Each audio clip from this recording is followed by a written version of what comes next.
People who idolized someone they later found out was a piece of trash. What happened? People who idolized someone who they later found out was a piece of trash. What happened? My favorite show was made by Joss Whedon, Buffy. My favorite author was Neil Gaiman. My favorite YouTuber back in the day was Cryotic, and one of my favorite bands back in high school was the Dresden Dolls. I am afraid to announce my favorite anything anymore. D. Tough to match Bill Cosby. America has never loved anyone as unanimously as Bill Cosby. The Cosby Show was the #1 show in the country. Rumors of him drugging women started to trickle out on the early internet. Well, I didn't idolize him, but definitely looked up to him. Guy I went to college with, and we're still in the same friend group many years later, kind of. We knew he wasn't the greatest guy in the world, and then served in Congress, and while in D.C. he cheated on his wife, the mother of his 3 young children. Often, she found out when her gyno told her she had an STD.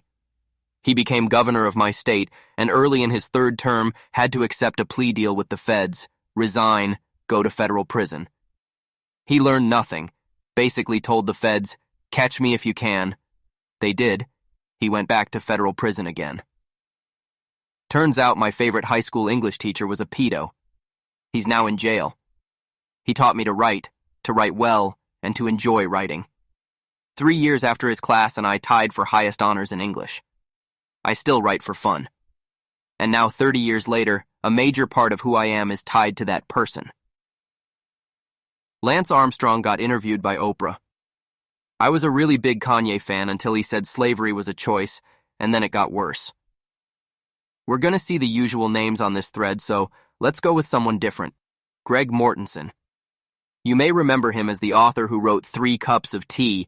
He captivated the post-9/11 world with his stories of traveling Afghanistan and Pakistan and building schools for girls. I actually met Greg at a fundraiser when I was very young, and my family donated to the Central Asia Institute. It turns out my other childhood hero, Jon Krakauer, the guy who wrote Into Thin Air and Into the Wild, basically debunked his entire life story. Most of the schools were never built, and Greg spent all his money traveling around on the nonprofit circuit.